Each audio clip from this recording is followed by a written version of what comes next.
produtor rural, tudo bem com você? Espero que sim! Nós somos o Grupo de Extensão e Pesquisa Animais para Agroecologia, da Universidade Federal de Viçosa. Buscamos uma produção animal com menos impacto, respeitando o meio ambiente, os animais e as pessoas envolvidas no processo. Prezamos por uma produção sustentável e que prioriza o melhor aproveitamento dos recursos presentes na sua propriedade. E queremos convidar você a caminhar junto a nós nesse aprendizado. Bem-vindos, pessoal, a mais um programa do Animais para Agroecologia. Hoje vamos falar de um assunto muito interessante para a bovinocultura leiteira. Vamos conversar sobre o uso da homeopatia como contribuição para a sanidade dos animais. Já ouviram falar sobre homeopatia? E para enriquecer o nosso programa, trouxemos o Alexandre Mendonça, que é médico veterinário formado pela Universidade Federal de Viçosa. Seja bem-vindo, Alexandre! Estamos muito felizes por sua participação e obrigado por aceitar nosso convite. Olá, Camila, olá, ouvintes deste programa. Para nós é uma alegria estar de volta para falarmos um pouco mais então sobre homeopatia, agora através de outras redes de comunicação. Então, meu nome é Alexandre, sou médico veterinário formado pela Universidade Federal de Viçosa em 97, vice-presidente então da Associação Brasileira de Homeopatia Popular e professor do curso de extensão universitária em homeopatia, né? E para começar então a nossa conversa, falar sobre homeopatia, né? Nós precisaremos de um bom tempo, né, para estarmos conversando, mas resumidamente é uma forma diferente de você encarar o seu paciente, é uma forma diferente de você aplicar a medicação, uma medicação natural que não tem seus efeitos colaterais, né, e que tem 4 princípios básicos, né. O primeiro, em que a cura se faz pela lei dos semelhantes, né? Então o semelhante cura o semelhante. A segunda lei fala então sobre o medicamento experimentado nas pessoas sadias, né? Que é bem diferente daquilo que a gente aprende, né? Ou visualiza no tratamento químico, onde os medicamentos eles são testados nos animais e depois nas pessoas, né? Então na homeopatia nós é que vamos experimentar primeiro. A terceira lei fala do medicamento feito em doses infinitesimais, ou seja, todo medicamento homeopático ele vai ser diluído e dinamizado, né, dentro de uma forma de preparação muito simples, né, de uma forma que eu acredito que seja a libertação do produtor, né? Esse grito de liberdade a gente consegue dar com homeopatia, né? E a quarta lei fala então sobre o uso do medicamento sempre que possível de forma única, né, de nós trabalharmos o medicamento único na homeopatia. Muitas pessoas acreditam que a alopatia, que são os medicamentos chamados convencionais, é oposta à homeopatia e que o uso de um significa a exclusão do outro. Você poderia discutir conosco sobre esse pensamento e nos explicar o que difere a homeopatia dos tratamentos chamados convencionais? Pois bem, Camila, essa é uma contradição muito grande que a gente vê difundida, né, entre as pessoas e principalmente entre os agricultores que estão utilizando a homeopatia, mesmo no sistema convencional, de que um acaba excluindo o outro, né? A homeopatia ela tem como objetivo reforçar o sistema de defesa dos seres vivos, né? Sejam animais, sejam as pessoas, sejam as plantas, né? O próprio solo, né? Então ele tem um estímulo diferente do medicamento químico que tem uma ação contrária, né? O do matar a bactéria, do matar o fungo, do matar o verme, né?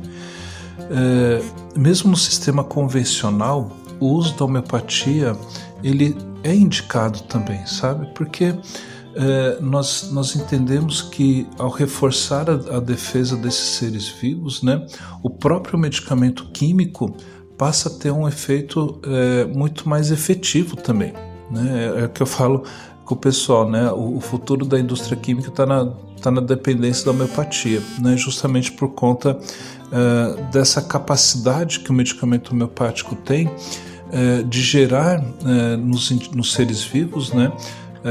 Essa resistência, essa resiliência, né? Essa capacidade de reagir com mais facilidade frente às adversidades da vida, né? Então é bem tranquila, né? A gente tem vários casos desses no Brasil que a gente vem acompanhando, né? Das pessoas estarem utilizando no sistema convencional, seja de leite, seja de produção de ovos, né? Seja na produção de grãos, né? A utilização de medicamentos, né, químicos, né, com homeopatia, né? É claro que com o passar do tempo a homeopatia vai reforçando essa defesa, né? E o químico ele vai ser usado esporadicamente, né? Dentro dos sistemas agroecológicos de produção, se busca a integração de toda a propriedade. Dessa forma, dentro de uma propriedade, o que pode ser tratado com homeopatia? Tratar a lavoura, por exemplo, com medicamentos homeopáticos também influencia a produção animal? Essa pergunta é extremamente importante, Camila, porque essa visão integrada do sistema, né, em que você tem a parte humana, você tem os animais, né, boa parte das propriedades, você tem a lavoura, e nessa visão que nós temos dentro do sistema agroecológico, né, todas as partes influenciam o todo também, né? É extremamente importante nós entendermos que as pessoas, né, o produtor, né, como sendo o centro organizador, o centro pensador da propriedade, ele vai ter a sua influência também com os animais e nas lavouras, né? E como nós falamos lá na primeira pergunta, né? É uma visão diferente de você que nós temos, né, ao trabalhar com homeopatia na propriedade, ou mesmo na questão da produção orgânica, né? Você fazer um medicamento a partir, por exemplo, da lagarta do cartucho no milho, né? Você preparar o medicamento a partir do próprio percevejo, né? São situações novas, né, em que os produtores passam a dominar essa tecnologia, né, essa técnica, para poder fazer o tratamento da lavoura, né, para a ferrugem da soja, para a questão do trigo, né, das doenças fúngicas do trigo, né, para os insetos nas lavouras, né. Então é muito tranquilo de nós organizarmos, né, essa produção e organizarmos a aplicação dos medicamentos homeopáticos. E é claro que quanto menos intoxicado tiver o alimento, né, menores as chances, inclusive, dos animais que se alimentarem desses alimentos também adoecerem, né? Então, quanto mais limpa essa produção, menor a suscetibilidade, menor a possibilidade de eu estar adoecendo, né? Ou mesmo as pessoas, né, Camila? A gente sabe que um alimento contaminado, né, os riscos que nós temos, inclusive hoje a gente discute tanto, né, a questão da intolerância à lactose, né, dos processos alérgicos ao glúten, né? Aí a pergunta que a gente faz, mas realmente é a questão da lactose, da proteína do leite, ao glúten, né? Ou será que é um modo de produção tão artificializado, né, que o nosso organismo começa também a rejeitar esse tipo de alimento, né? Dentro da homeopatia, muito se diz sobre o tratamento do indivíduo e não da doença em si. Você poderia falar um pouco mais como isso funciona em relação aos animais a nível de rebanho, por exemplo? Quando se tem vários animais doentes na propriedade, como seria esse tratamento em relação a essa individualidade? Essa pergunta, Camila, sobre o uso individual, o uso coletivo, né, do medicamento homeopático, é uma discussão que a gente faz já, né, acho que desde que quando surgiu essa possibilidade da gente tratar os animais, né, e a lavoura também. Quando você consulta uma pessoa, né, você consegue identificar seus motivos de adoecer, né, o que aconteceu no momento que ela começou a ficar doente, né, e nós vamos procurar dentro de um universo de 5.000 medicamentos, né, qual deles me traz uma história de vida semelhante, né, ao sofrimento dessa pessoa, né. Tem um livro, né, que Hahnemann deixou para nós, que é o Organon, o órgão da arte de curar, e Hahnemann passa para nós toda, né, Hahnemann foi o médico alemão, né, que iniciou na prática o uso da homeopatia nos anos 1800, né, e ele deixa esse livro para nós como um orientador. E nesse livro, Hahnemann ele vai falar do uso da homeopatia nas epidemias, né, como a gente está vivendo agora com a questão da Covid, né, de nós estarmos utilizando o medicamento homeopático como preventivo ou mesmo como curativo, né? Pois bem, quando se trata então de rebanho, o nosso trabalho vai ser individualizar esse rebanho, entende? Eu posso pegar e estudar a mamite numa propriedade, né? Eu posso estudar os parasitas na propriedade, eu vou estudar o comportamento do rebanho, né? Para nós conseguirmos chegar no medicamento homeopático. É claro que quando você pega uma propriedade com 12.000, 10.000 cabeças de gado de corte, né, como é que você vai individualizar? Né? Não tem como, né? É humanamente impossível, né, a gente conseguir fazer isso, né? Mas o rebanho ele tem uma história, a propriedade ela tem uma história, né? O que a torna diferente do vizinho, né? Pode ser um vizinho de cerca, mas as propriedades elas vão viver e vão expressar a sua forma de desequilíbrio também de forma individualizada, né? Então o tratamento individual é muito legal você fazer, por exemplo, numa propriedade pequena, né, numa agricultura familiar, em que você consegue individualizar principalmente o gado de leite, né, as vacas que têm seus nomes, os produtores, a produtora conhece bem a personalidade de cada uma dessas vacas, né? Então facilita para nós o trabalho como homeopata a indicação do medicamento único, né? Então fica mais tranquilo para nós trabalharmos assim. Agora, quando você pega um aviário, né, industrial, uma suinicultura industrial, se torna mais difícil, embora a questão da individualização, né?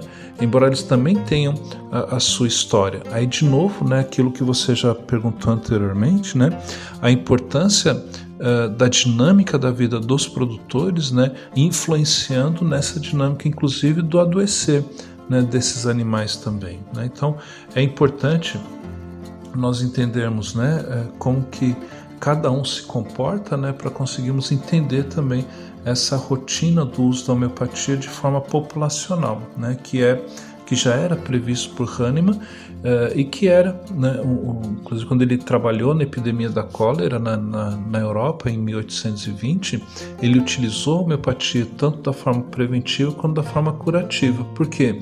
Porque ele estava enxergando a cólera como seu indivíduo, como eu posso estar enxergando a mamite numa propriedade como meu indivíduo, né? E assim vai, né? E por que isso é importante para nós, Camilo? Porque nós não vamos inviabilizar o uso da homeopatia, né, por conta de não individualizarmos um rebanho, individualizarmos uma vaca, um porco, uma galinha, né? Mas ter essa visão coletiva também faz parte do uso da homeopatia. Dentro da agroecologia, uma discussão muito importante é a promoção da soberania alimentar, que é a garantia de que se vai ter comida na mesa com abastecimento próprio, junto à segurança alimentar e o conhecimento da origem e da qualidade dessa comida, além da contribuição para a autonomia do produtor. Qual a relação da utilização da homeopatia com esses pontos que eu citei? Quando nós trabalhamos a questão da homeopatia, nós não queremos discutir apenas a questão técnica, né, do uso da homeopatia. Precisamos discutir também a prática política, né, do uso da homeopatia também. Quando nós falamos em soberania alimentar, né, segurança alimentar, muito mais do que você fornecer um alimento de qualidade, né, para os consumidores, respeitar a sua cultura, entender a diversidade de alimentos que nós tínhamos no passado e que hoje a gente não tem mais, né? Então isso faz parte da nossa cultura, isso faz parte da nossa soberania, né? E essa soberania, Camila, ela está muito além do fato de eu estar me alimentando com arroz, feijão, mandioca, né? E dar espaço para que entre um hambúrguer do McDonald's, né? É muito mais do que isso, né? E isso também é uma questão, é uma decisão política nossa. Então, é extremamente importante nós entendemos que a homeopatia também faz parte desse contexto, né? Desse contexto de ser uma ferramenta para garantir a minha diversidade nas sementes crioulas de milho, né? De garantir a diversidade na variedade de feijões que eu tenho no Brasil, né? Garantir essa qualidade genética e essa variabilidade genética que nós temos no nosso meio de produção também faz parte, né, da ideologia de se trabalhar com homeopatia. Como a gente fala, a homeopatia ela não é uma forma de medicina para tornar o sistema dependente. Tá certo? Muito pelo contrário, nós queremos a independência desse sistema, dessa propriedade, inclusive da própria homeopatia. Então, a homeopatia ela vai ser essa ferramenta importantíssima no processo de conversão, né, do convencional para o orgânico, né, de quando eu precisar utilizar, né, intervir num sistema que está em desequilíbrio, a homeopatia ela vai estar ali, né? Ela vai estar ali oferecendo a sua mão, né, para reequilibrar esse sistema. Agora, eu não posso tornar esse sistema dependente da homeopatia, né? Ela vai estar, como eu falo, né, a homeopatia é um medicamento que você vai ter em casa para o dia que as tuas energias estiverem baixa, o medicamento vai estar ali para fazer essa reposição, vai estar ali para te dar esse fôlego novamente, né? Então é dessa forma que nós precisamos entender que o estado de saúde, né, que é a liberdade que meu corpo tem, que é a liberdade de expressão genética das plantas, de expressão genética dos animais, ele tem que estar em equilíbrio. A partir do momento que ele está em equilíbrio, né, ele está no estado de saúde. E estando no estado de saúde, não há necessidade de eu manter a homeopatia. Compreende? Por quê?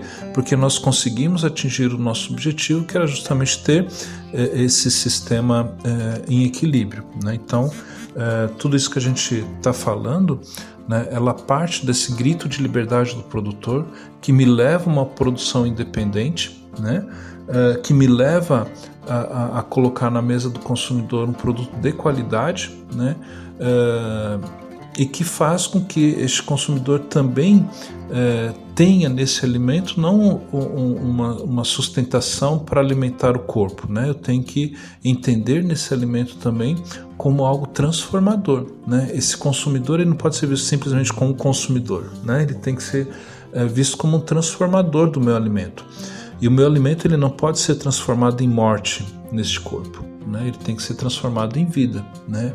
E isso faz parte da soberania, isso faz parte da questão da segurança alimentar. E para finalizarmos, dentro da sua experiência, quais você considera os principais desafios do uso da homeopatia na medicina veterinária, sobretudo com os animais de produção? Quando nós falamos da homeopatia para a agricultura, Camila, um desafio muito grande é romper, né, com essas barreiras dos preconceitos, né? Remedinho muito baratinho não funciona, né? Homeopatia é aquele negócio que demora, né, a fazer efeito. Homeopatia, né, tem que ser usada junto com o químico, né? Ou se usar o químico, como você perguntou anteriormente, não posso usar a homeopatia, né? Tudo isso tem que ser colocado na mesa, né, e discutido com o produtor. Muito mais do que a dificuldade de você trabalhar com homeopatia, a gente trabalhar a extensão, né? a extensão rural hoje, para nós como médicos veterinários, engenheiros agrônomos, ou tecnistas, técnicos, né, em agricultura ou técnicos em agropecuária, é o grande desafio, é a forma de nós nos comunicarmos, né, com o trabalhador, né, com o trabalhador rural, né, com o trabalhador da cidade, né,